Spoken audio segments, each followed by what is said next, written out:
A hopeful move to Africa for a fresh start soon turned into a hit on My Life. You'll hear it from the lady who is coming in studio today. She is going to tell us her story, what happened when she moved to Africa, that is Tanzania to be exact. My name is Janita Maya. Welcome to Kinganda. Hello, Hi, Madame Jazzy. hello. How are you, Anita? We're Jonita, good. How are you? I'm Yes, good. please. I think you should do your intro. I feel like it will be best coming from you. Okay. My name is Gillette. I had a jewelry and accessory business for years in Atlanta that was called Jazzy Gillette Jewelry and Accessories. So when I moved to Africa, there were some friends, we were having a celebration prior to me going, and they started saying, "Hey, you're going to be Jazzy in Africa." So I started using the name Jazzy in Africa. Shortly after I moved to Africa, not only were people calling me Jazzy, they were calling me Madam Jazzy. So I did move during the pandemic, which was 2021, and Mm. no, it was 2020, November Okay. 2020. I moved to Africa November 2020. It was in the middle of the pandemic. Um, Yeah. I was looking for work online, and I continued to do that, as well as just hearing so many positive things about the motherland. And at the time, many people were watching videos of the Gambia, and a couple of a family that had gone there, a woman from Atlanta that had gone there. And so I planned to go to the Gambia originally with family members, but the Gambia closed the borders because they, from what I understand, thought that Americans could possibly bring COVID over there. And it's such a small country, and they don't really Mm. have a lot of the medical. Um, they don't have a lot of the Facilities. medical. Huh? They don't have a lot of. Medical facilities. Yes, thank you. They don't have a lot of medical facilities to handle, Yeah. something like that. So the borders were closed, and many people, like myself, that were planning to go there, went to Tanzania. And at the time, the president was very open to us coming, and so I ended up going to Dar es Salaam. Initially, I Mm-hmm. was in the offset of community to Gedda, but then I moved around Dar es Salaam and some of the sub communities. Um, and initially, when I set out to do my journey, I did a lot of research, and I knew that even though I was planning to semi retire there, I still needed to work. I've been working for a family member for a few years prior, so I didn't have a lot of money, but I'm very good at doing some of the things that I know that I'm good at doing. So I went with the idea of planning a bed and breakfast, and ended up starting one in Dar es Salaam. Um, and I lost. Sorry, I'm like I'm breathing so heavily.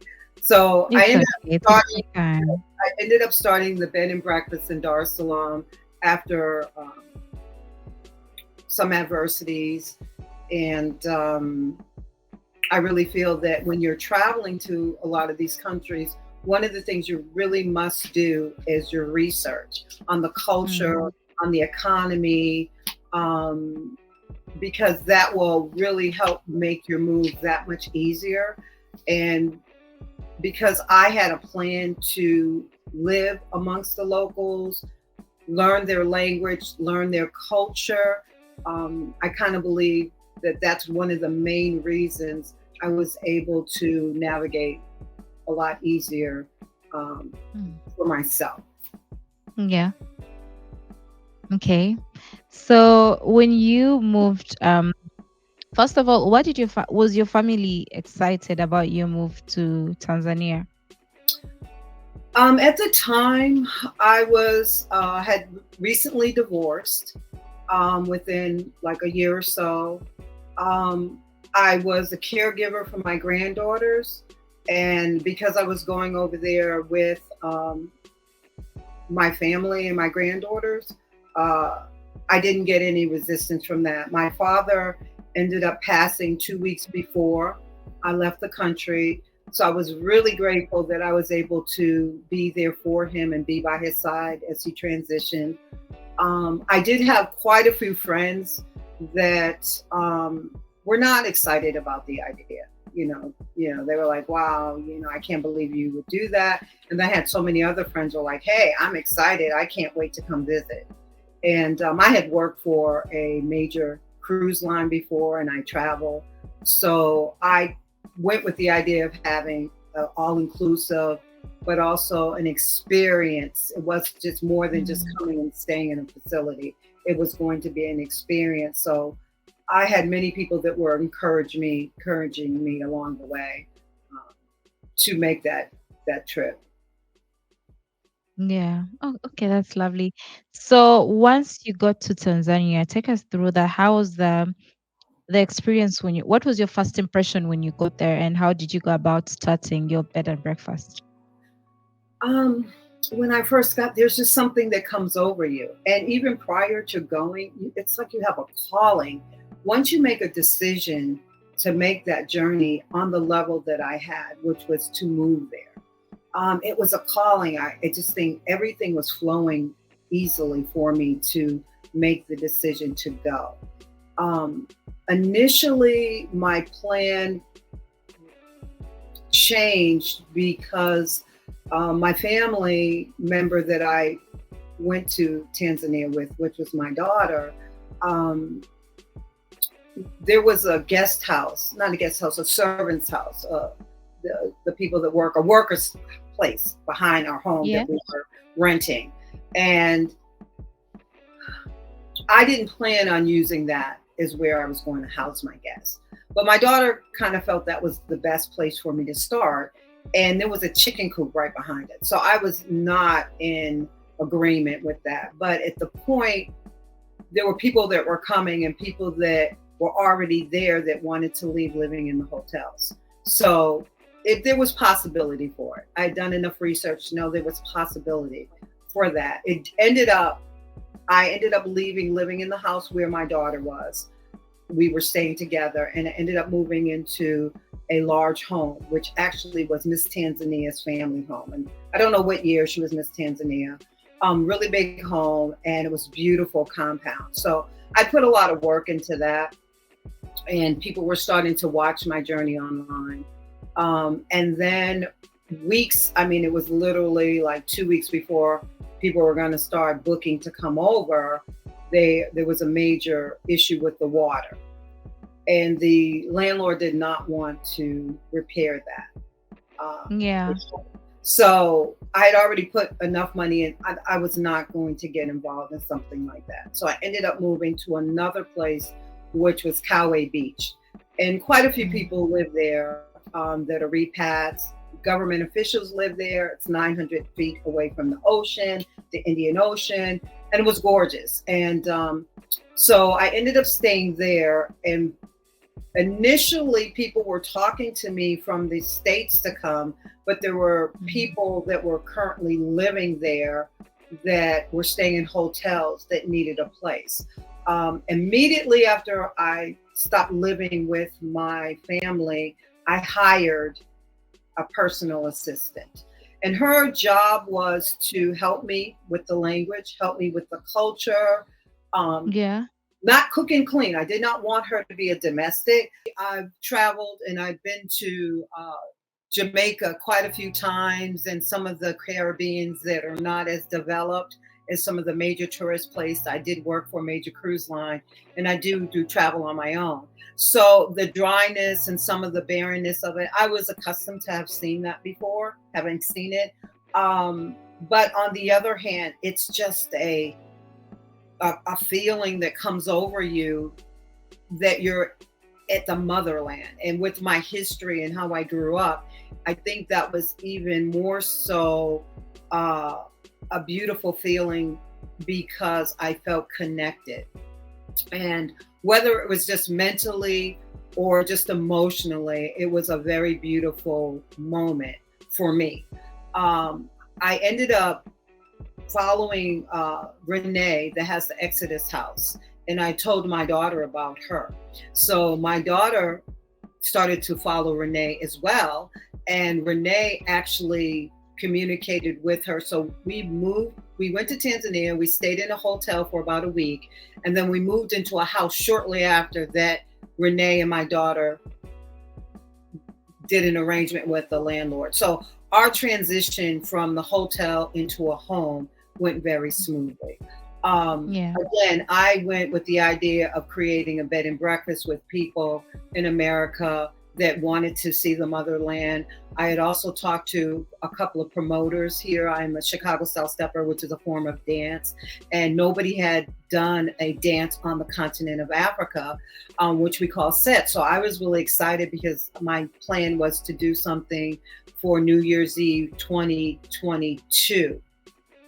So coming there, I'd done a lot of research. I knew that I had to create a form of income for myself. For 2 years prior to the pandemic, I left working in a corporate environment, started to do some entrepreneurial things, and then I ended up being the primary caregiver for my youngest granddaughter. So I've been working for my daughter and my bonus son, which is my granddaughter's father, for about 2 years. So going there, I didn't have the kind of money that I would have before. Now I did go through a divorce.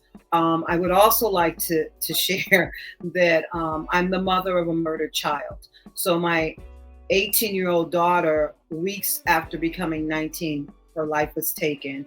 And at the time, it left me with a 5-month-old baby. She was 2 months from the time I really legally had custody for her, but her mother passed when she was 5 months. So I raised her. I was there from the time that she come out of the womb. And I had asked my oldest daughter, when she's 3, let me transition her into your home. Primarily, I felt she needed a younger mother. I grew up with my grandmother. I love my grandmother, but there were so many things my grandmother could not get involved with. And again, I'm 62. So back then it was a Yeah. totally different world, but I just knew that I wanted my granddaughter to have the best. So I let her transition into my daughter's home. And so my daughter, her daughter, and I went to Tanzania after having changed our plans from the Gambia, because I guess initially the Gambia was where we were planning to go. Their borders were closed because of COVID to Americans, so we ended up going to Tanzania. Ended up in Dar es Salaam, loved it again, like I said. The house that we moved into was in Tegeta. And there's a lot of backstory, but I'm going to move forward because I'm here to talk about the women in the Gambia. But I'm also here to say that shortly after I was there, I wasn't even there 2 months. My daughter and I had a situation that happened because I wanted to take classes, Swahili classes, to learn the language. And at this point, my daughter had control of my money. And I'm not even going to go into that, but she had control of my money. So she became very upset that in her disapproval of me signing up for Swahili classes and her telling me she wasn't going to do it and her having control of my money, I'm going to do what I wanted to do. And I paid for these classes. And she seemed to be very upset that I had money, first of all, to pay for these classes. And then that just catapulted into a number of other situations between us. So she ended up telling me I needed to leave her house, and that's the nice way to say it. She told me more than once, but you only need to tell me once. So the first time she told me, I took note of that, because she also mentioned that she wasn't going to be financially responsible for me, and that the money that she had that was mine, she was keeping it because I hadn't given her money for my oldest granddaughter. Well, I've been working for you for 2 years and caring for your newborn child, and you know what I've been making, so I don't understand. But at the same time, I wasn't in the mindset to go back and forth with her. So I made a decision after The first time she told me to leave, I made a decision to leave, but she came back and she said it again. So I ended up leaving the house that I was living in with my family in Tegeta and moving to a place in Mbezi Beach, which was Miss Tanzania's family home, and did a lot of work and posted online and talked to people, you know, that told me they were interested in coming to the motherland. And because my oldest daughter, her name was Imani, I called it the Imani House. And I was saying to people, giving women of America, African women of color, an opportunity to see Africa, and therefore they could come and they could stay with me and have this experience beyond just checking into a hotel. It's just, I had a really great plan for that. So having put all this money into that home, there were some other issues that developed with the home. The landlord was not willing to fix the issues, and I had put too much money into the house already. And then I began to understand that that is also another way that Americans can be taken, because you can rent properties and people that own those properties know you're going to live only a certain way, and that by you living there, you're going to fix up their property. So I decided, you know, you can pay your month, you pay in advance. You can pay 3 months, 6 months, or a year. I paid 3 months. I was coming to the end of the month, my last month, and I was just willing to take the loss. So I ended up moving to another part of Dar es Salaam, which was closer to the city. And it was called Kawe, and it was oceanfront properties. And I ended up staying with somebody initially because my place was not ready. But once my place became ready, I now had to decide how I'm going to make a smaller place that's really an apartment into the Imani House. So now the Imani House becomes Imani by the Sea. I'd had people that were in Tanzania that were staying at hotels and things like that come stay with me. But really the business that I planned to start with having Americans come over was at a halt. So I initially hired an assistant, a personal assistant, once I left my daughter's home, because I needed somebody to help me understand the culture, somebody to, you know, help me get around the city, somebody to do bargaining and speak the language for me. So I hired a young lady, and prior to me hiring her, there was a group of repats. We used to meet at this bakery and talk and, you know, just share our experience, because we were all fairly new there. I think maybe one person had lived there like 2 years. And it was, you begin to meet and talk to other people that have made that journey. So my assistant became very concerned that I was running out of money. I was looking for a job online in America. I planned on doing a shoe store online. But with shoes, when you buy shoes online, many times you have returns. And Tanzania did not, or Dar es Salaam did not have a good postal system. So there was no way for me to get returns from my clients if they ordered things online. So everything was kind of at a stop with me starting that business. So my assistant decided that she thought it would be a good idea for me to do Airbnb. And I was like, absolutely not. I cannot open up my home to the world, just people all over, and be in this country.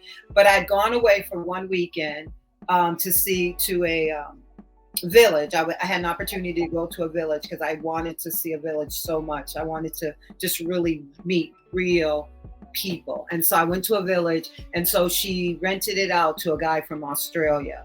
And then after that, there were a couple of Hindu women that had stayed with another repat. She was out. She had gone back home for a little bit.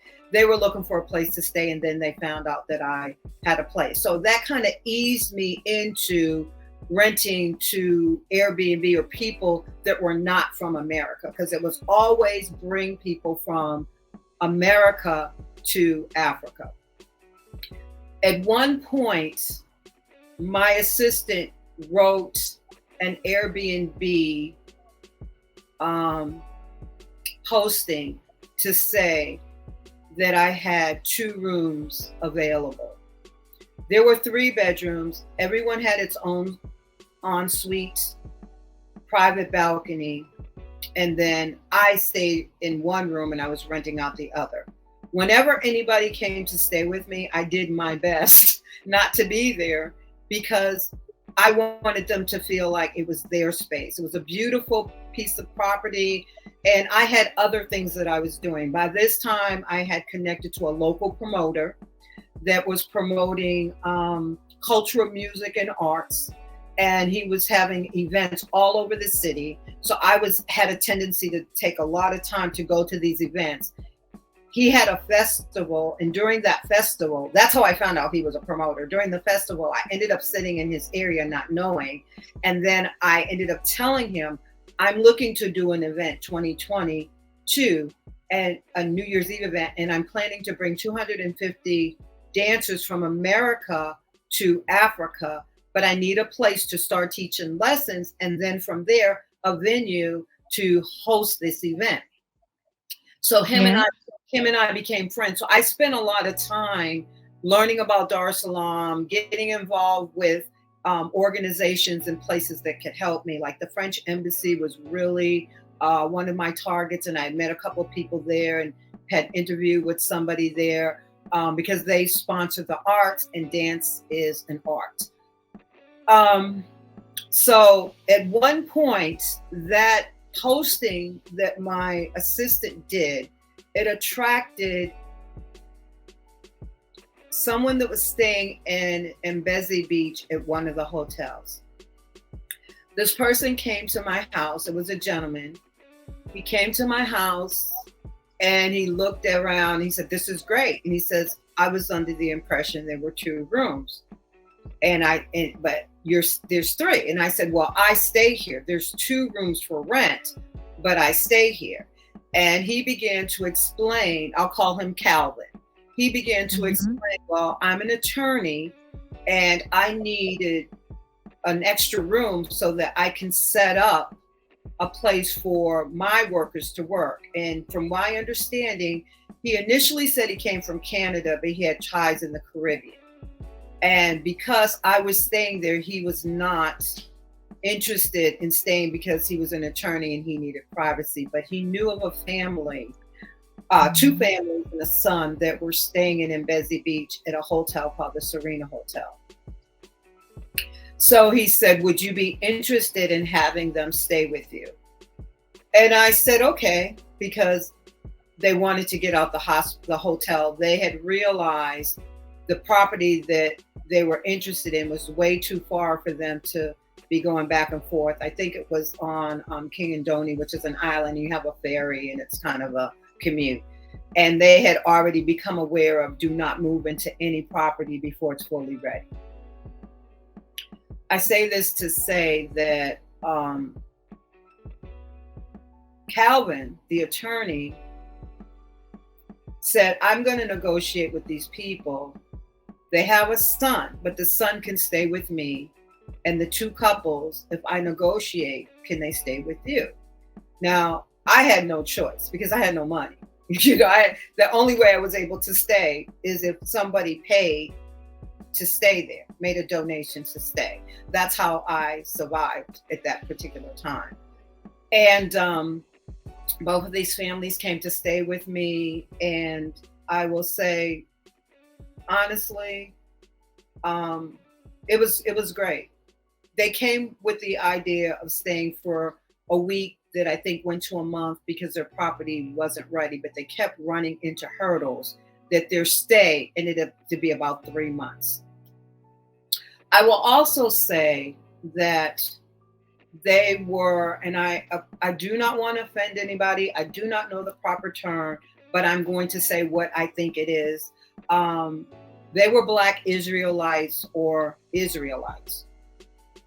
And in their religion and their livelihood, they have a particular way that they live in their culture and their spiritual walk.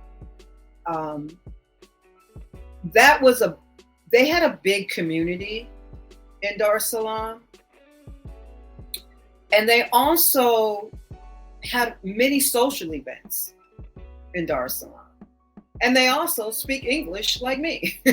So I quickly understood that this is a group of people that I am going to communicate with.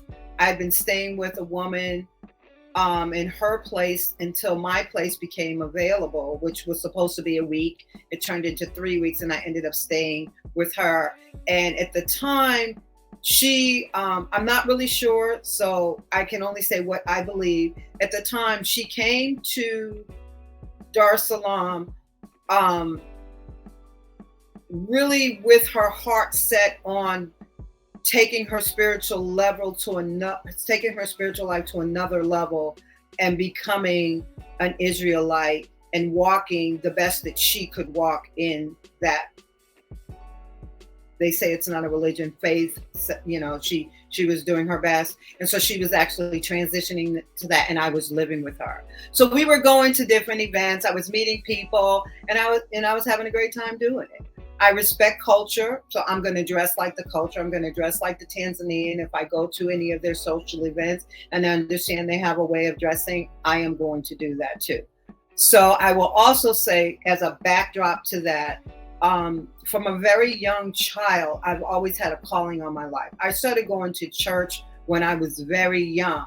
And I was pretty much the only person in my family that went to church, and I got a lot of opposition from it. I got cussed out, I got belittled, I got talked about by my family members, my mother, and people on my mother's side about going to church. But I knew it was something that I needed to do. I also grew up in a predominantly Jewish neighborhood. My grandparents bought a home. They had a boarding house. When they sold their boarding house, they bought a 3-family home, which my great grandmother lived on the first floor, my grandparents lived on the second floor, and my grandmother's first cousin lived on the top floor. His wife had come to America as a Jehovah's Witness. And so not only did I grow up in a family house of love, you know, here I am also having somebody that's a Jehovah's Witness. My great grandmother, she sung in a choir that was the AME church. And then I went to college and I went to a Baptist. So I've absolutely embraced understanding people's religion. Even I studied under the Nation of Islam for a year just to understand, you know, because I knew that there was a calling on my life, but I'm also very interested in other people's religions. So I'm going to these events that the Israelites are holding. I'm meeting some wonderful people, and at first they were actually gatherings. There wasn't a lot of spiritual talk or teaching initially. The 2 families that were living in the Serena Hotel that were Israelites, my understanding is they were planning to have other people join them from America. And there were times that they were having their Shabbat in my living room where they were renting online with people in America that were planning to come. I do understand that I don't know the proper terms, so I'm going to say there was Brother David, his wife Valerie. They were the senior pastors and First Lady. And then I'm going to call them Kathy and Silas, that were a little bit younger than them. But Silas was studying under Brother David, and Kathy was his wife. They had Brother David has a son, Zion, and he was staying with Calvin, the pastor, the attorney, because he had negotiated for them to stay with me. But the son that was in his 20s was staying with Calvin. Brother David, at one of the Shabbats, because of his history in Christianity, and at the time he said they had been Israelites for about 9 years, he had a different mindset. He was a little stronger in his delivery, but at the Shabbat, there was a lot of bumping heads. Old school, new school, they're bumping heads. And I don't think they respected him on the level that he expected to be respected. And I don't think that they really wanted to include him in a lot of the activities. With that being said, um, Brother David began to tell people that he was going to hire locals, Tanzanians, to work for him and pay them $1,000 a week. And if we all know, you tell somebody you're going to pay them $1,000 a week in Tanzania. Yep. At the time, Mm-hmm. the average pay was like $1.20 or something a day or something like that, $25 a week or whatever it is. So he began to tell them, and of course, you're going to start attracting a certain type of people. And for people that understand, and I'm extremely nervous, so I'm doing my best to stay focused. But for people that also have done their research, there are certain careers or job opportunities that are there that if you get engaged in them, you may need a local to be involved.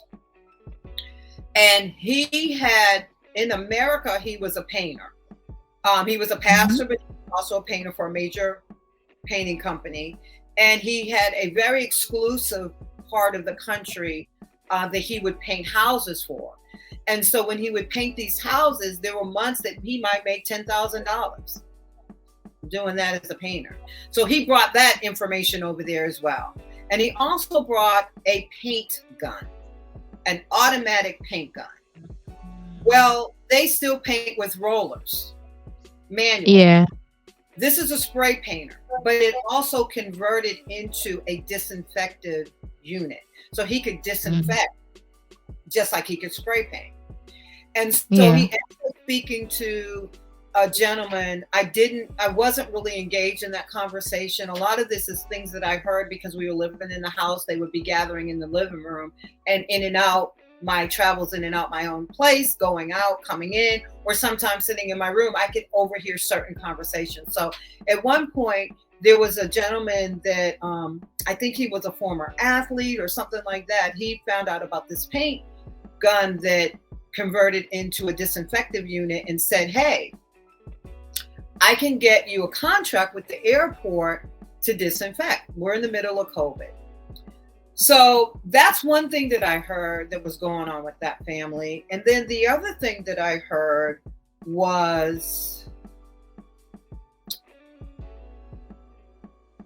Calvin, the attorney that initially came, had a contact of somebody that worked at the port of Tanzania.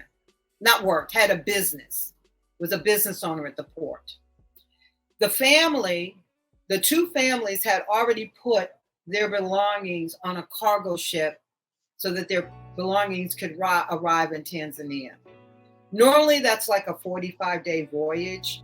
And at 45 days, they're going to have to get their things off of this tanker and bring them to Tanzania into their house.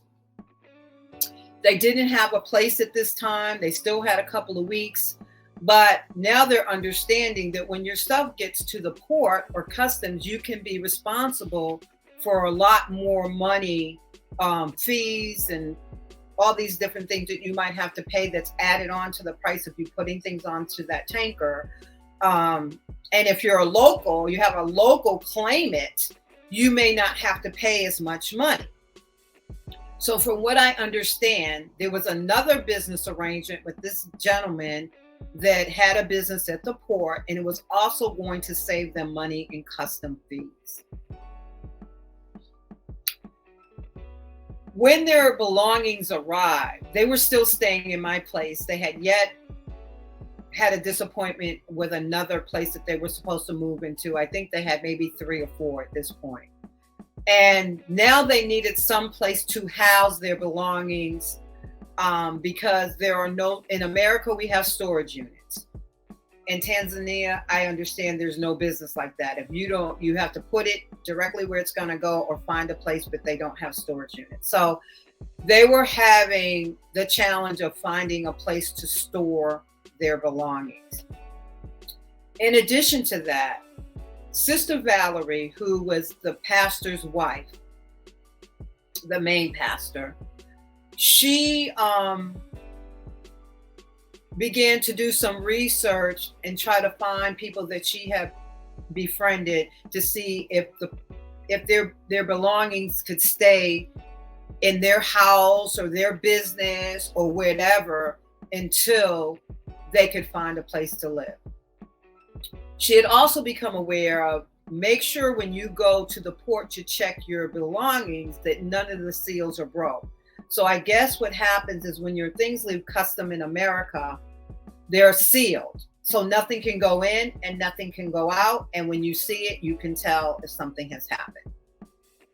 She also was told to make sure that you videotape everything while you're going through the inspection of your stuff coming over.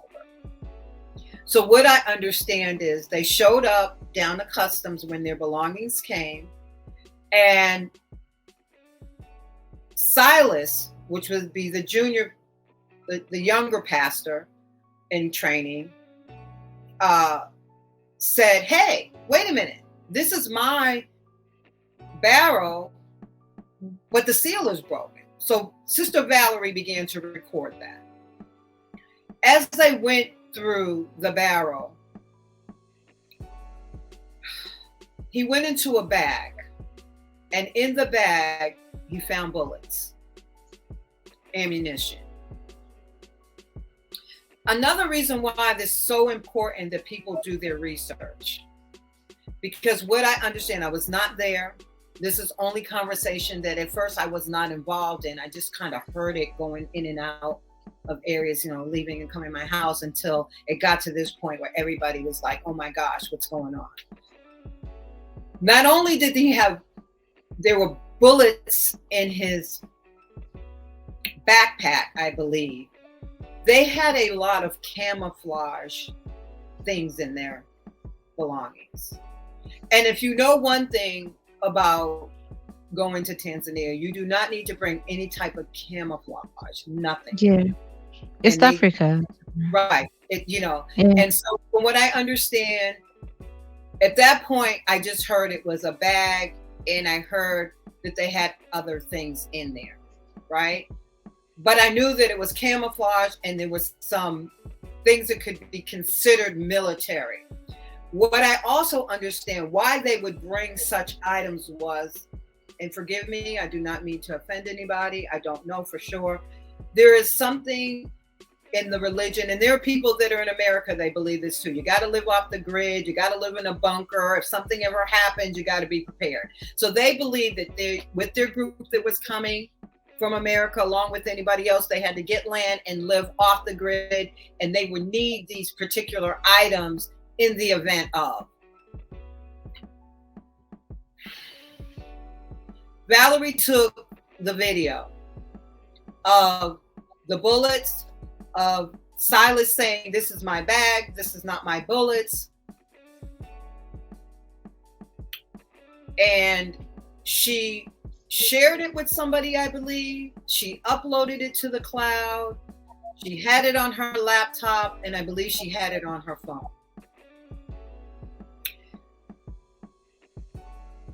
Somehow, the person that signed for their belongings,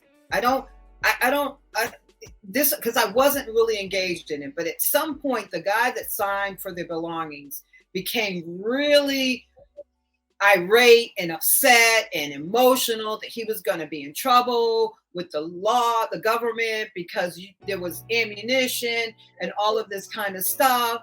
And he had found some more stuff, and he didn't know what to do. So they were advised from somebody else to tell him to hold onto the bullet. They actually met somebody in my development that worked for the government and said, tell him to keep those bullets and give them to me, and I will take them to wherever he was going to take them, wherever military is going to take them, and do some research. Somehow when they got back to this guy, he said he flushed them down the toilet. And they're like, well, why would you flush them down the toilet? That's a very important piece to my story.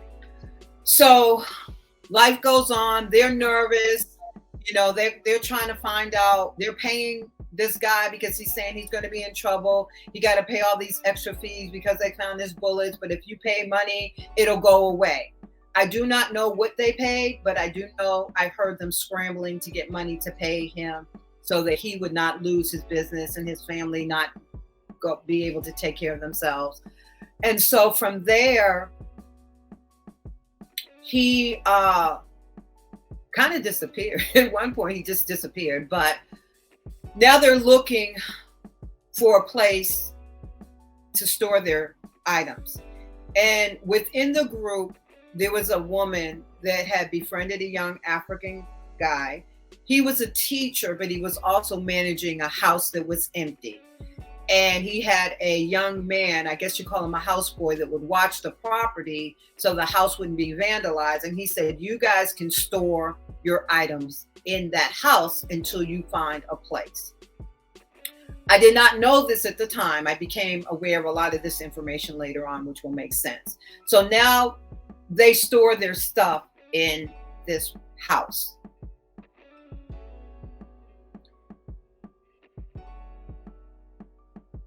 Within, I don't know, maybe 2 weeks,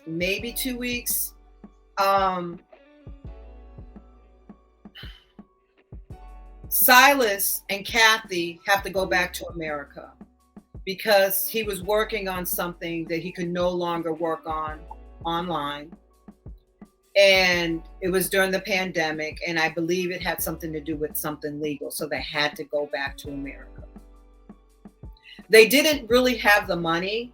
So Sister Valerie, Brother David's wife, gave them the money for the tickets to go home, but also was expecting to get the money when they returned because they were going home to get money from whatever they had going on over there. They left on a Tuesday. On a Wednesday evening, it was actually Thursday morning, but it was Wednesday at 1:30 in the morning. We hear this banging at my front door. I'm staying in the back bedroom. Brother David and Sister Valerie are staying directly across the hall. Sister Kathy and Silas' bedroom is there. There's a small entryway. Then it leads out into the main living room, kitchen, dining area, and then it has a wraparound balcony with floor to wall windows that look out onto the Atlantic Ocean and into the parking lot of the the Indian Ocean. So Brother David gets up at 1:30 to go answer the door. And once he answers the door, I'm coming out the room kind of sleepy. It's like 1:30 in the morning. There are 7 men that enter our apartment, and 5 of them have machine guns. And so they began to question us. They never identified themselves. Forget reading any rights. Nobody got rights read. None of it, and we're standing there. And so they began to ask questions. I really don't remember because I was kind of in and out of it. But they began to ask questions, and I remember Brother David talking to them. And then they went across the hallway and they knocked on my neighbor's door. And right across the hall were some guys that lived over there. Probably about between 4 to 6 guys lived in that apartment or frequent that apartment. And they spoke Swahili. So there was nothing more than hello and goodbye. My Swahili wasn't that good, but that's basically, we acknowledged each other. And they called them over. And they had them sign a piece of paper, which I understand was probably being a witness to what was about to take place. The first thing they did was they took every device that we had. They took our phones, they took our tablets, they took our computers, and that pretty much, they took the devices, and then they pretty much had us line up against the wall. So now it's David, Valerie, and myself. The first room they began to search was my bedroom. So they went into my bedroom and they started searching for stuff. They ramshacked it, but nothing like they would do in America. And it really wasn't in an aggressive mode. They're just turning stuff up and down to look for things, but not really like pulling and ripping things apart. Then they go to Brother David and Sister Valerie's room, and they kind of put a little bit more activity into looking for something in that room. Then they got to Silas and Kathy's room, and the door was locked. And they asked, who is in this room? And I said, well, the couple that was in that room, they're no longer here. And they made us open the door. And so to Americans that are watching this, they don't know that in a lot of African homes, every room has a key to it. Even some homes have a bathroom. So I did have a key to that room to open up the door, and they went in there and they looked through stuff. So they began to ask questions. Then they began to ask, where is the guy that is allowing them to store their belongings in this house? I didn't know about the house until they mentioned the house. I just knew that they had found a place to store their belongings, but now I find out that at this particular time there's a house. So they start asking for this particular guy that's an African. He had befriended an American. They started asking about her, and everybody's like, well, they live in another part of Tanzania, another part of Dar es Salaam. And I believe Brother David said, I can take you to the house if that's where you want to go, but I don't know how to get in contact with this guy. So everybody also needs to know, many of the law enforcement officials do not wear uniforms. I guess there's a higher level of military that wears uniforms, but the everyday police and whatever, they don't wear uniforms. And I know this wasn't like the everyday, because most of the everyday police officers don't even carry guns. But at this point, they're telling us we're going to the house. So my first response is like, why am I going? Why am I going? They said, well, because we found them in your house. And I said, well, I'm just the landlord. And they said, so they really weren't going to have a lot of conversation. I was going with them, and there was nothing that I could say to do or not make that happen. So by this time, it's probably about maybe close to 3:00 in the morning. We go downstairs. We just get in some, what do we call them in America? Vans. They're not an SUV, but vans, like a van, family van kind of thing. And we get in there, and then we go on this ride to this house. We get to this house, and the houseboy is there. No, the houseboy wasn't there, but the chief was there.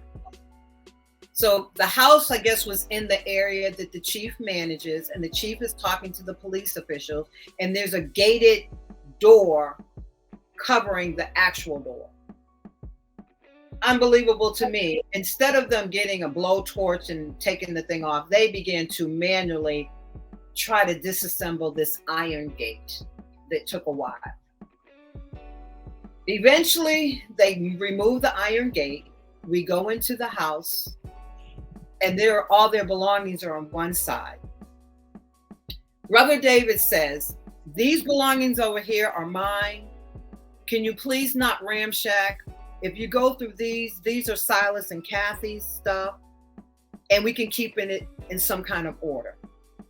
Their stuff was a little bit neater, and it was packed in a smaller space, where the other stuff was just kind of spread all over the place.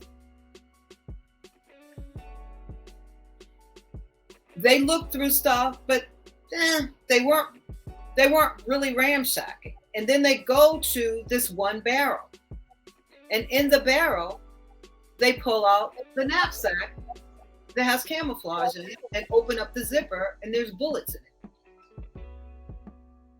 And I'm thinking, could this be the same knapsack that was at customs with the bullets? I was in the room at that particular time, and they would let us go to the front porch. So I went to go to the front porch, and they kind of stopped me in the hallway. There was a little hallway, but you could see everything that's going on. So now they began to question Brother David and Valerie, and they're talking back and forth. And he's like, that's not my stuff. And the guy's like, yeah, sure, right. You're not, he's being condescending. And he said, you said you're a pastor. I don't see any Bibles. And then he goes and he sees the Bibles. And so now I kind of ease my way out to the front. and somebody comes over and they sit next to me that is part of this military group or legal group. And he says to me, what do you know about this? And I said, well, I really don't know too much about them. They're nice people. They've been staying with me. And then he says to me, well, how do you know they're not terrorists? So immediately I had nothing else to say because I'm like, you're using the T word at this point. The sun has come up and we're sitting there. It's probably like 6 or 7 o'clock in the morning. Maybe about 5 or 6 o'clock in the morning. All these people are coming in. Other people are coming from other locations. And then we end up getting in a vehicle and they take us to the police station. When they take us to the police station, evidently Zion, who was Brother David's son that was staying with the attorney, Calvin's friend, saw all of us going into the police station. And so, they don't, if you're an American, they know you're an American. You stand out like a sore thumb, So he looks for Zion. He's trying to call Zion to tell him that he sees his parents and he sees me going into the police station. I'm going to speed up to just saying maybe 2 days, maybe 3 days. I don't even think it was 3 days, but the American embassy comes over and they interview us. And they say, what happened? Like, what's going on? And everybody told their story. We filled out paperwork. We said who we wanted to be contacted. Did we want the media involved? I think everybody said no. And we kind of left it that way. In that jail cell in Oyster Bay, which I call a dungeon, because you're literally underground. There was no running water at the time. The windows are open with bars, so mosquitoes are everywhere, because in order to have water to use the squatter and all of that kind of stuff, you have to have water to flush it. And so at one point I counted, there were like 160 32-ounce bottles lined up on one side where the squatter toilet was, but in front of that would be the sink when the water was running. Then on the other side would be the shower if the water was running, but that's where people had a tendency to shower. And then there were 4 bunks that were concrete bunks. The lower level, probably, I don't know, maybe comfortably 2 people could be on that bunk. Many times there were 4 or 5. People would sleep on the floor. Like, I would say American standards, maybe 4 people could be in that cell. At one point we had 21 women in that cell.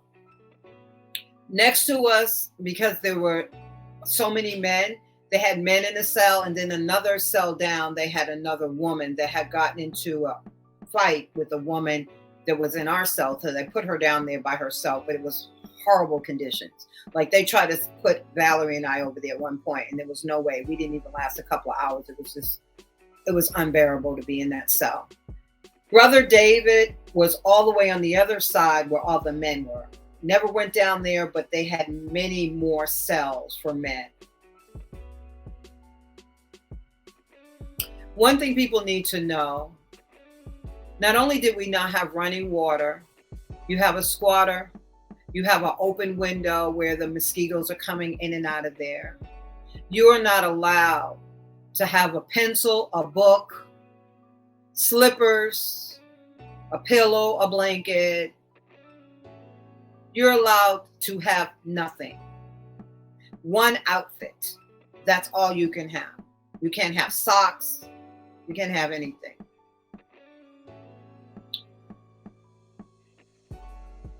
When we got there, we didn't understand either. They do not feed you. Your family is responsible for feeding you. And if your family doesn't give money, maybe you don't eat when you're supposed to eat, and your food is sitting upstairs because nobody got money to make sure you ate at a proper time. I'm not saying all the time, I'm just going to say many times. That is what's going to happen.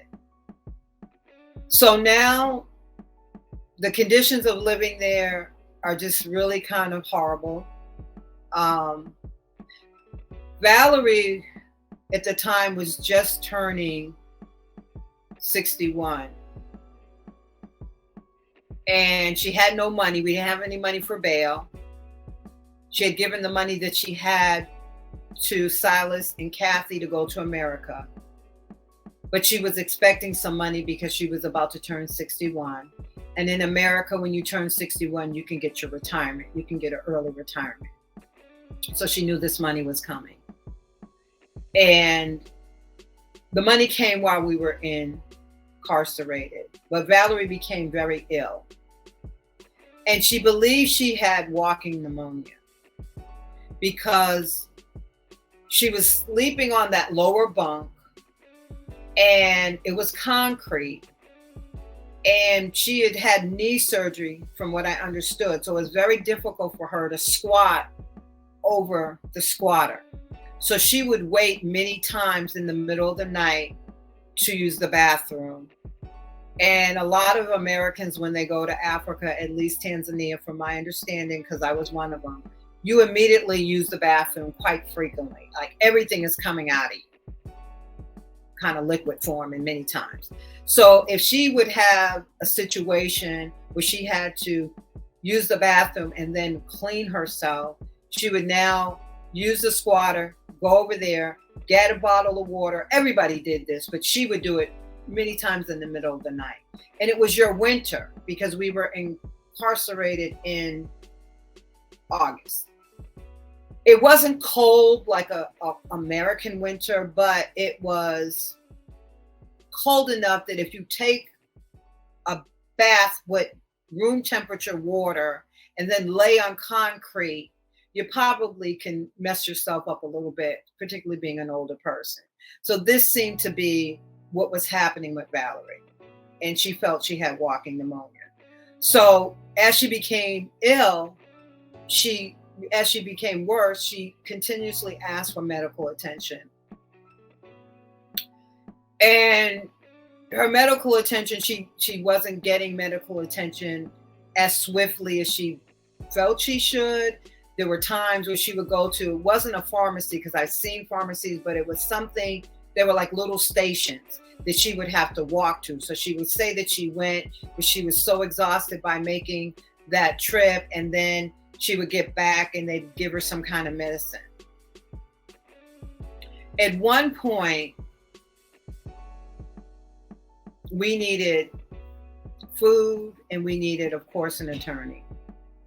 So my assistant, at this time I had 2 assistants, because I'm attempting to get this business up and running. And I had a business license, but I couldn't use them for a business that was registered in America. And I'm still trying to work out everything for a business that's registered in Tanzania. So actually they were in training at the time. But they began to bring us food, bring us water, bring us fresh underwear or clothing, because my assistant's father was an attorney, attorney, and taught law. And sometimes when his students didn't have enough money to finish the law program, they would become police officers, or whatever, they work for the police department. So there was a guy that was part of the police department that knew my assistant.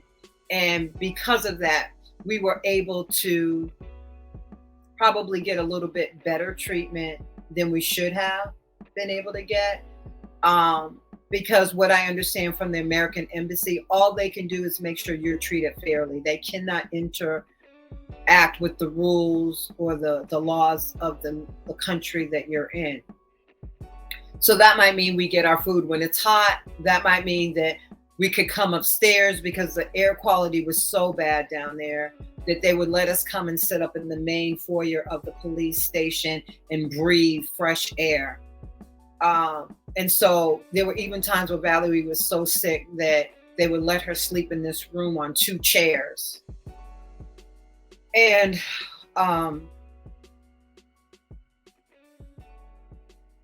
she become ill. The attorney, my assistant's stepfather, said he would be my attorney. They had gotten money from some of the repats, had put money together so that we could eat and everything. And they had got money to make sure everything was okay. By this time, Valerie's money had come through that she's waiting for. And I'm not sure, this is what I've heard, but Calvin, the attorney, they say he's involved. I don't really know. Gets us another attorney, gets them an attorney. Because her stepfather was trying to represent me, my assistant. And then this attorney was trying to represent them. And I did want it that way. But my sources weren't coming around. They weren't happening. And then they were not including the attorney that was attempting to help me in any of the facts. They would always leave him out or give him false information or meet without him. And so eventually he just raised his hand and he said he can't do it anymore. So the attorney that they got, from what I know, they paid him 7,000 American dollars. From what I understand at this point, they had given out maybe I don't know. I think maybe 30, I don't know. It was like $13,000 they'd given about that thing, about the port, going on at the port. And now here they are giving this $7,000. Brother David says to me, you are in this because of me. We're going to put you under with our attorney because we know you don't have anybody to help you. We're going to leave that right there. So I'm staying quiet. I'm very spiritual in my own right. And the Holy Spirit kept saying to me, just pay attention to what's happening here. I never cried. I never got upset. I felt like I had a visitation, like something was holding me. I would sit on the edge of the concrete bunker and my legs would dangle. And I felt like something was embracing me. And I would look at this window that had bars. And at that time, I was being told spiritually, do not sleep at night. I was very afraid to sleep at night because if I slept at night, my head would be there. And I just didn't trust that window being open. At night, I never heard anybody cough. I never heard anybody sneeze, but I heard men snoring like they were sitting right next to me. The attorney that Calvin got, his name was Peter, and I feel okay mentioning his name because everybody's going to know that Peter took on this case. They paid Peter 7,000 American dollars to take the case. And I kept thinking, who in Tanzania has ever paid this man $7,000? So all this stuff is happening. I'm pushing through a lot because there's a whole lot, but all this stuff is happening. But at one point, Peter comes up, what I understand is a plan that if we go to the hospital as older women, we can stay in the hospital because we're sick and that we can do our time there until he can work things out for us to get out of jail. We've been going to all these other hospitals. Like we went to the hospital that was the police station hospital and all of this. We both had UTIs at one point, but now I tell them, you need to let her go to Sally International Hospital. I had gone to Sally International Hospital. My assistant had taken me there because I had something going on with my nostrils, and I'd gone there. And it's an international hospital, so it's very pricey to a Tanzanian. But Valerie needed the best care that she could get at this point because she was really kind of sick. And so eventually we were able to go to Sally International Hospital. And the plan was for both of us to stay at the hospital. We do all of our blood work. And as I'm leaving to get, she got her blood work first because she was ill. Now, let me tell you how we went. We left the police department in an open truck, just like the movies. The guard with the machine gun, we're laying on the flatbed, is bumping, and we're going through the streets with the police escort and all of that to get to the hospital. We get to the hospital. They immediately take Valerie to the emergency room, and they begin to do lab work on her first. Then they send me to the lab. I'm coming back from the lab, and I get this spiritual intervention that says, you're not sick. The Holy Spirit says, you're not sick. And I'm like, I want to be sick too. I want to stay in the hospital. He says, you're not sick. So I'm like, okay. So I get back to the waiting room, and I can see Valerie's in the bed by now. I can see all the doctors around her. And all of a sudden somebody comes screaming, malaria, malaria, malaria. She has malaria. Shortly after that, somebody comes and they say to me, there's nothing wrong with you. You're going back to the jail. So they were going to keep Valerie, but because she hadn't been keeping her undergarments on and things like that, she didn't have them on. But she did bring a bag with her because we did think we were going to stay. So I got permission from one of the officers to go to the car with another officer to get her clothing and dress her before I left her at the hospital.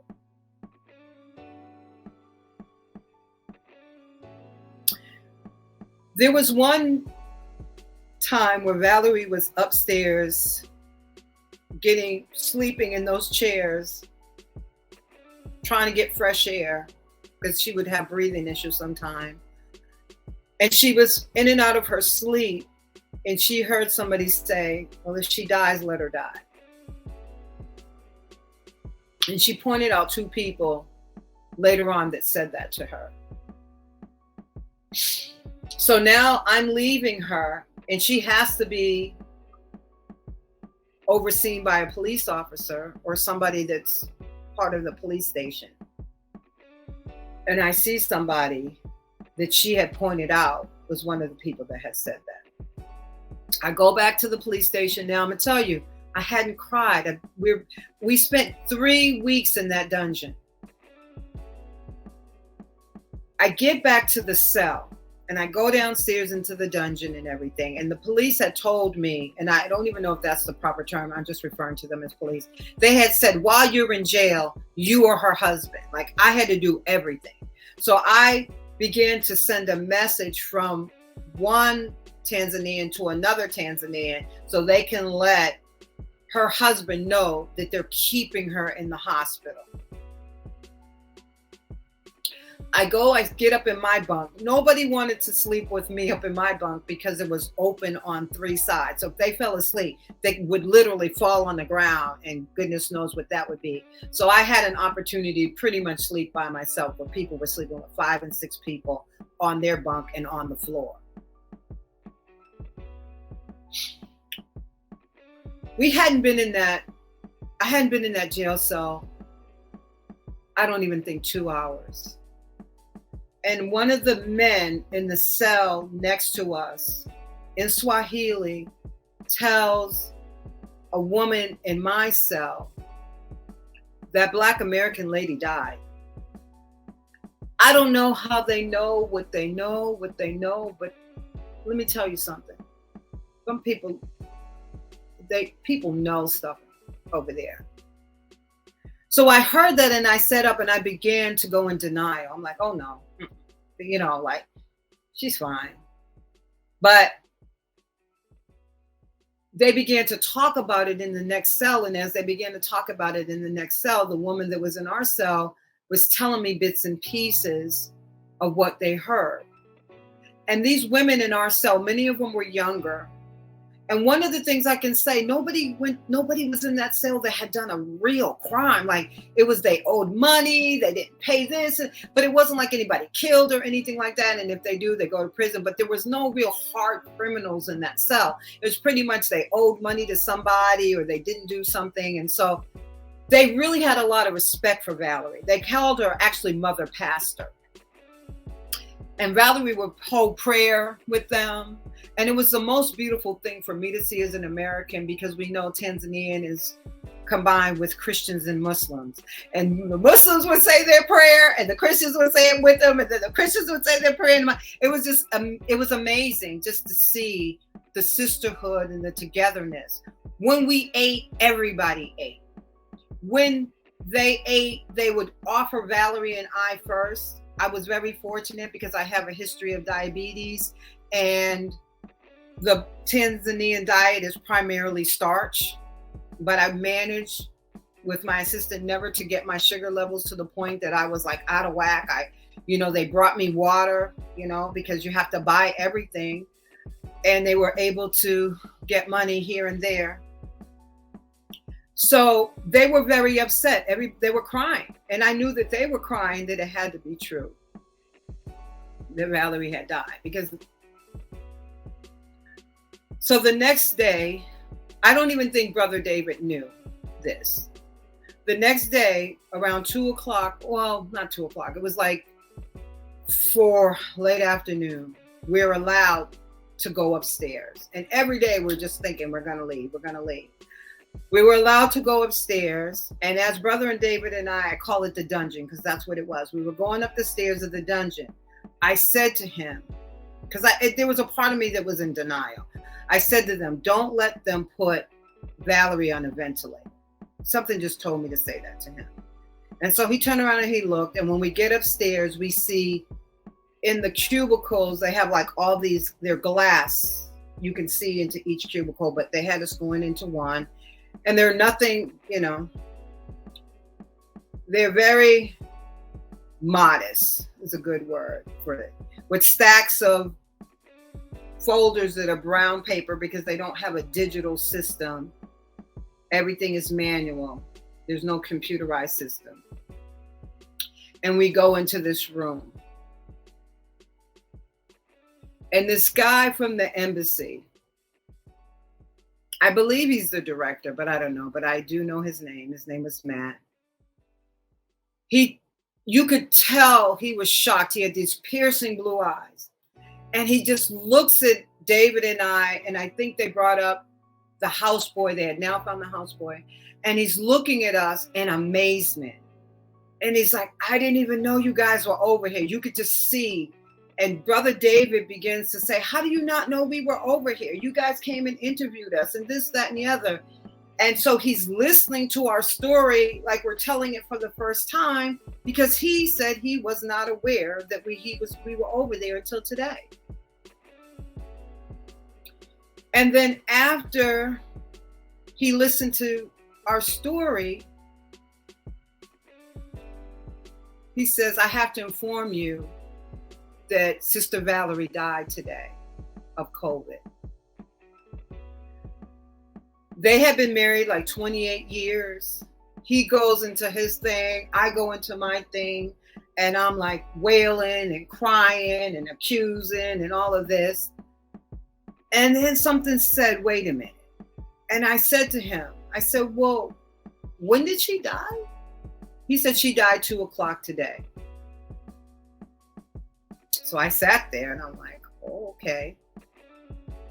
And you could see all the police people in these rooms just standing and looking at us. Just no form of expression, just looking at us. And then there was good cop and there was bad cop. Bad cop's like, okay, let them go back to the dungeon. And then the embassy's like, can they have a moment to grieve? And, we're just sitting there. As I began to go back into the dungeon, people start whispering, Jimamosi, meaning she died on Sunday, not today. So I go downstairs and I'm sitting in shock because they said she had COVID. When I left, they said she had malaria. I don't know what she had. I'm not a medical doctor. I didn't hear anybody coughing and sneezing in that jail.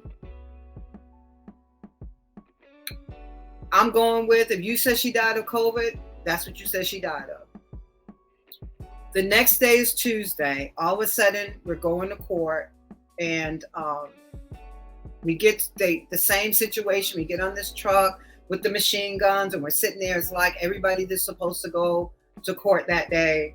And by this time, there's a lot more people that are arrested related to this case. And when we get to the courthouse or whatever they call it, they put you into the, like, you have to sit out there and you have to wait. It's outdoors, and bad cop goes to see if who's on the docket, and he immediately gets angry because he sees my name is not on there. Off this record, I hear from people that he's very upset because he said, I have money and I didn't give him any of it. And now he has told people, I find out this, that they believe that I am the head of a terrorist cell, and I moved there to start. I moved to Tanzania to be the head of a terrorist cell. I didn't hear this when I was in jail. I heard this afterwards, like after I'm really free from that situation, but this is what I heard. So he's like very furious because now I'm not going to court with them. The embassy director, or I think that's his title, Matt, comes up. He's like, why are you here, Jazzy? And I said, well, I came with everybody. He's, no, they found out that you have nothing to do with this. You can go. Can you go home right now? I said, well, I wasn't able to get my keys or belonging. They're at their jail cell. They're at the jail station, the police station. But I'll go there and get them. So out of nowhere, because everybody's plain clothes there, bad cop, you could just see he's furious. We get into a car, but he's not going to show it in front of them, the embassy. You know, he's going to be Mr. Cool Guy, but he's so angry. So we get to the opening, and all of a sudden this car just comes out of nowhere. We get in the car. Everybody got on regular clothes. Everybody looks like a regular person, and we go to the jail, and I proceed to get my keys. And he tells me, you're not going anywhere. I'm not done with you. You're going back downstairs. It probably was about 4:00 at the end of the day. And I was about to lose it because you're going to send me back to that dungeon. And I look up and I see my personal assistant have followed me back to the police station. So I began to mouth to her to call the embassy guy. And so she called, and I probably was down there about, I don't know, maybe 30 minutes. I don't know, maybe an hour. I don't know. You just don't know when you're going through that. And so they came and they got me, and they said, well, you're free, but you can't, we want to make you a government witness. So you can't leave until you have 3 people from our government that can vouch for you.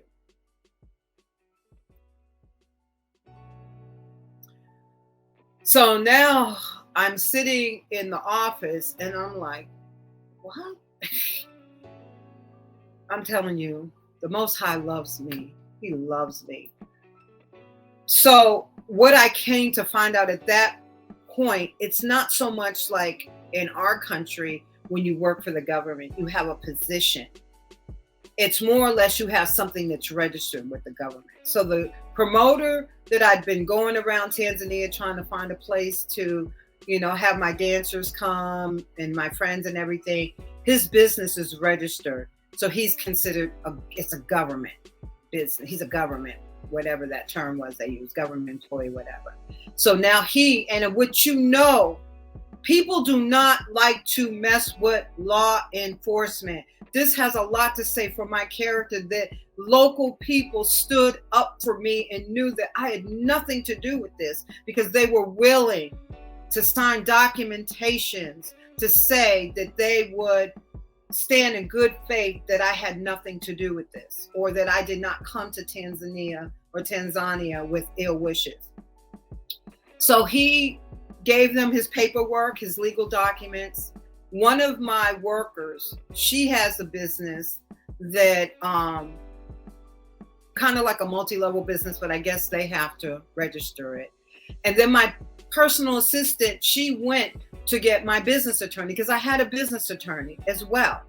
And so she called, she found out the business attorney was in a meeting, and she went to wait for her to leave the the meeting so she could sign documentation to get me out of the jail. Bad cop leaves and good cop is there, and he's filling out the paperwork. I call him good cop because we all know the scenario. But at this time, he's kind of thinking there's something not right with this. This is just doesn't seem to be right. Valerie was going 61.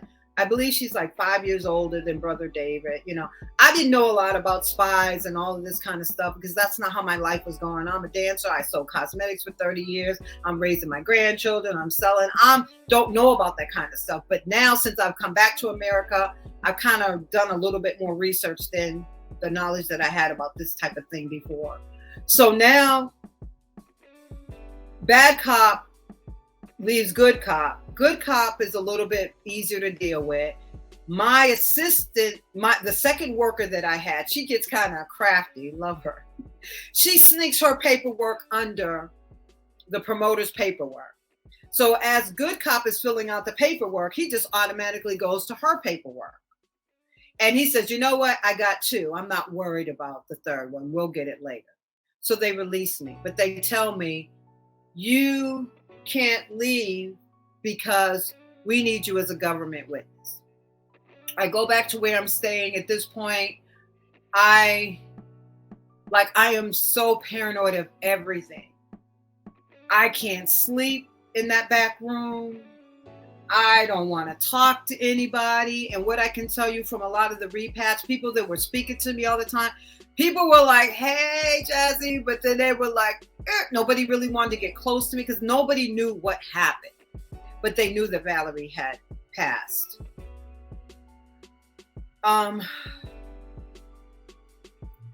The embassy kept encouraging, people were calling me, ex-military people were calling me that were repats or seeing me. They go, you know, you got to leave.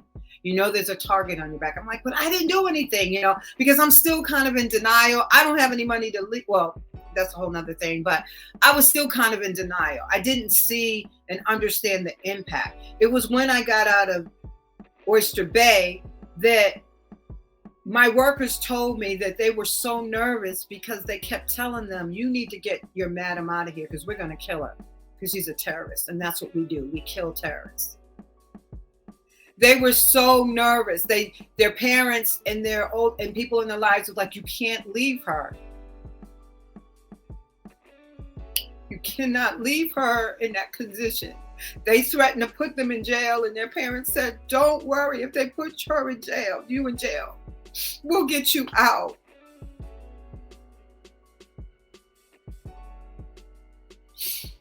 I am so thankful for those people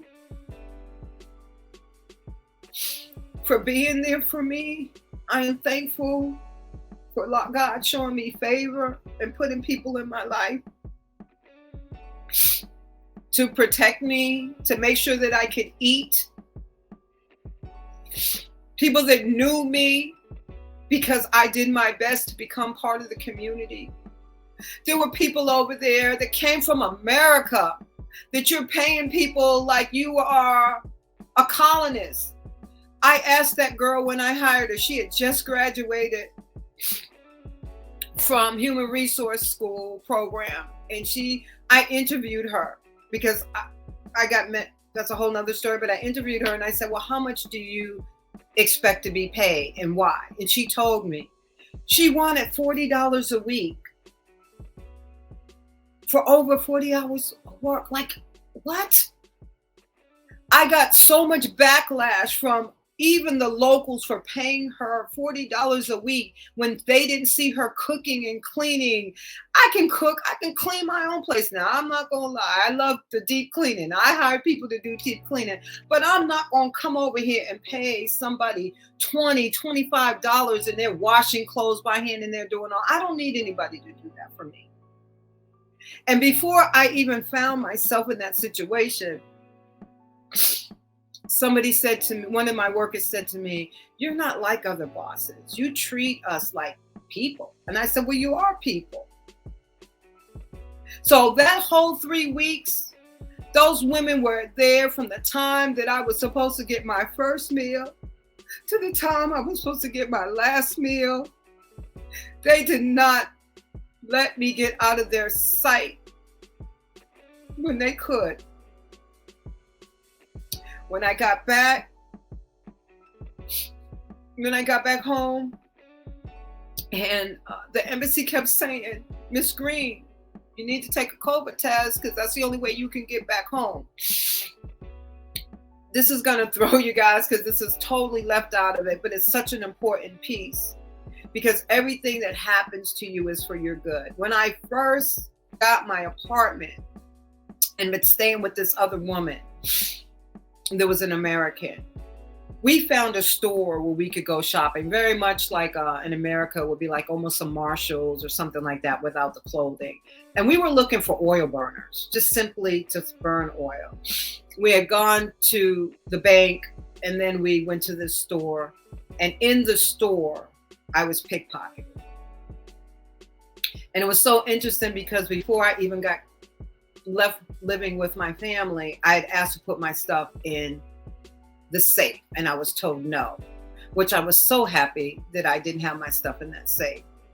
But I was also disappointed that when I went over to my apartment, I had asked people not to go in my bedroom and they were in my bedroom. So I ended up going to the store with all my documentation with me, which I knew not to do. I'd done so much research and now we're in the store and both of us to this day, we never saw anybody coming.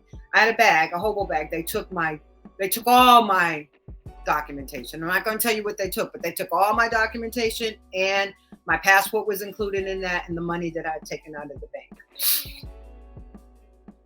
So I'd gone and I reported it to the embassy, but I never attempted to get a passport because I was planning to stay in Tanzania. And that happened probably in April. So now, as I go around and I'm taking my COVID test, I think I took 5 of them and they all came back. No, I took 4 and they all came back positive that I had COVID. I had no signs of COVID. I had all the last money that I had. I'm spending to take these tests. We're going to different hospitals because the last thing I wanted to do was go to a hospital that when a test came back positive, they made you stay in the hospital because at this point, I'm not trying to get in anybody's hospital that's going to make me stay. So I now started to feel differently because it was one thing when I didn't want to leave, but it became something else when I couldn't leave. And I just felt that I couldn't leave. So now I put in my paperwork for my new passport, waiting for that COVID test to be negative because I had no signs of COVID. And even the doctors and stuff started to feel sad for me because the day after I got out of jail, they found my mother dead in her apartment in New York. That was August 25th. We're now approaching November and I can't leave. They won't release my mother's body to my sister because I'm the eldest and I'm over here with no money. I get the COVID test. I get my new passport and we go to another hospital and it came back that I didn't have COVID and I was out of there within 72 hours. And I've been back in America 2 years. The first year it was a lot. It was a lot for me. But Valerie and I, we promised that we would tell the story because later on, I found out that Brother David, Sister Valerie, Silas and Kathy had been set up. The bullets were put into their luggage. They traced the bullets back to Russia. And no Black American I know been over in Russia, buy bullets, and we can buy bullets in America. The name that became attached to the bullets, they say had to do with, I don't know, the attorney Calvin. Somebody else hit me the day that I'm leaving Palm Village. I'm at Palm Village with them, and I was having with my workers, and I was having a conversation, and one of the locals, repats there, he has a lot of clout, and he thinks he's going to do this little, I'm going to connect you with your family, and that my daughter was not happy to see me. That's a whole nother story. One of the women that is friends with Kathy Silas, Sister Valerie, Brother David, said that she had seen multiple passports of Calvin's, and she became so afraid that she left Tanzania. She only came back because she had some business work that she had to complete, and then she was leaving back out. She wanted to reach out to me, but she was so frightened, and this was before we went to jail, that she just kind of do what we all do, mind our business, stay in our lane, and keep it moving. So here we are, hearing these stories about these women in the Gambia that are no longer living, that are Black American, that just simply went to another part of the world, the motherland, to create a better life, a different life, an easier retirement, a connection, whatever it may be, and ran into some type of adversity. I can say this, and I'm not joking, I'm happy that I got put out in the Gambia, in Tanzania, not the Gambia. It might have been different. I don't know. I do know that God had his hand on my life. The Most High had his hand on my life. I do know that people watch you. And from the time people felt that I was not being treated well and that I was a victim of some inappropriate behavior, they were there to fill in the gaps for me. A lot of men did come around me, but most of them that were married men. So it made single men not know what their relationship was with me, with the married men, but the married men were coming around me because they could see I was about business and I was in survival mode. And they felt like if I'm about business and I'm going to do the business and they see my business plan, they understand there's something in it for them. So I had many people that were business owners or people that had a certain statue in Tanzania to help me and be there for me.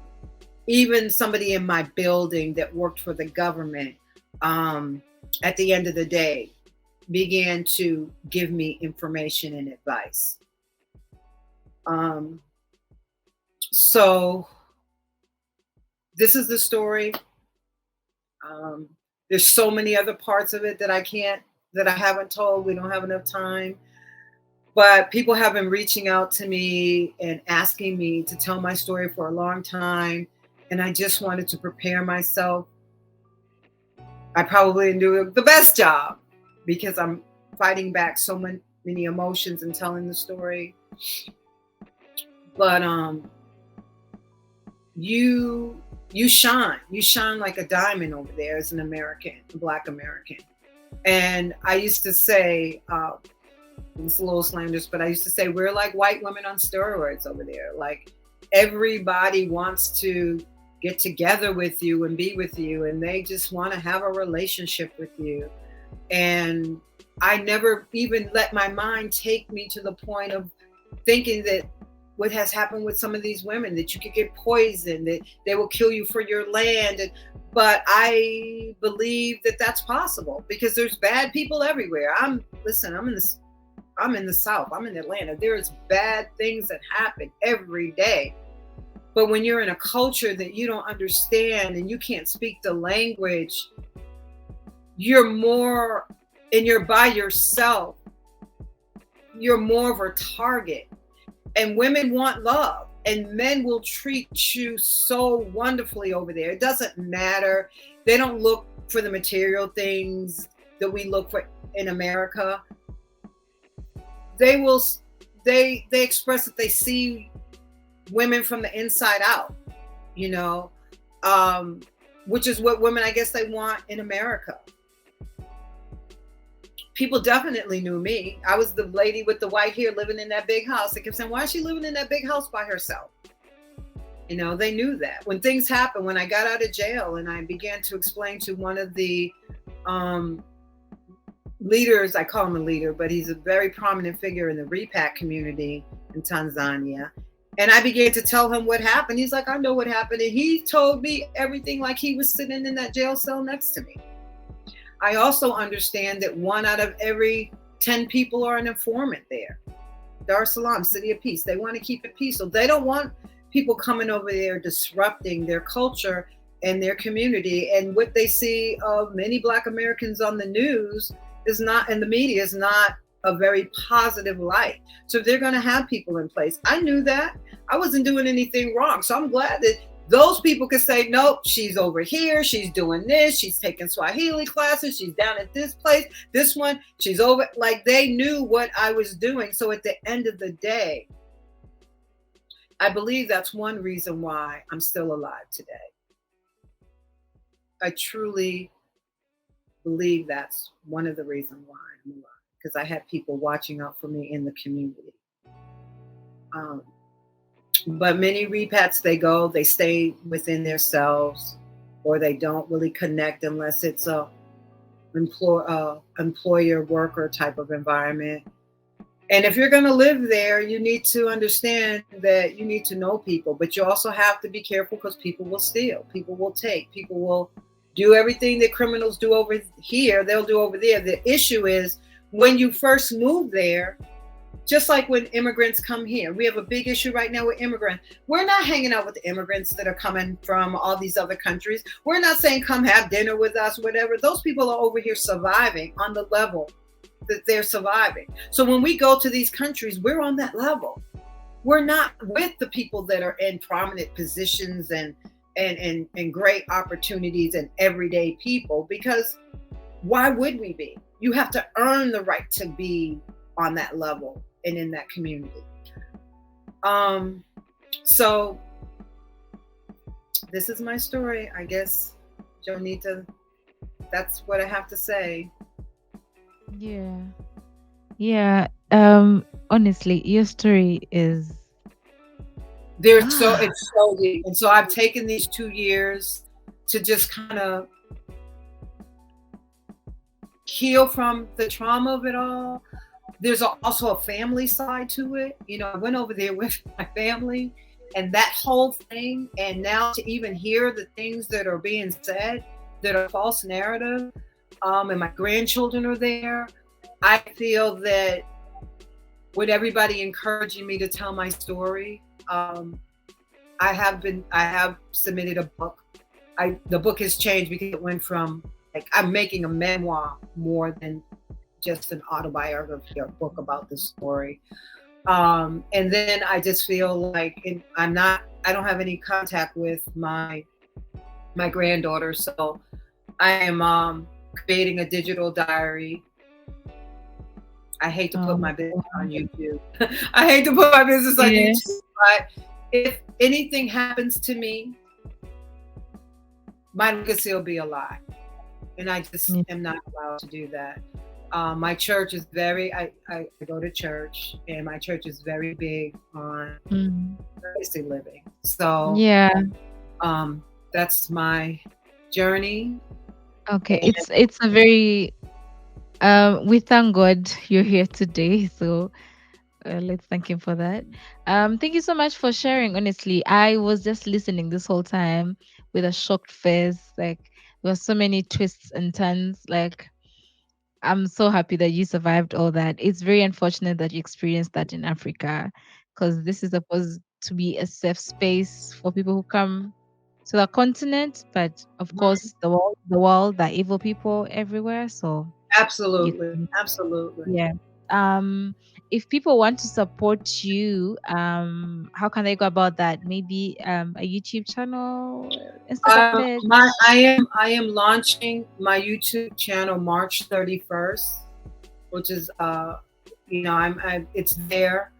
And it's designed to really just, it's called Spiced Life because I am a senior and I live my life. I'm enjoying my life, but it's also a digital diary for my granddaughters. I would prefer to speak to them, but since I'm not able to do that, I am going to be sharing my story there.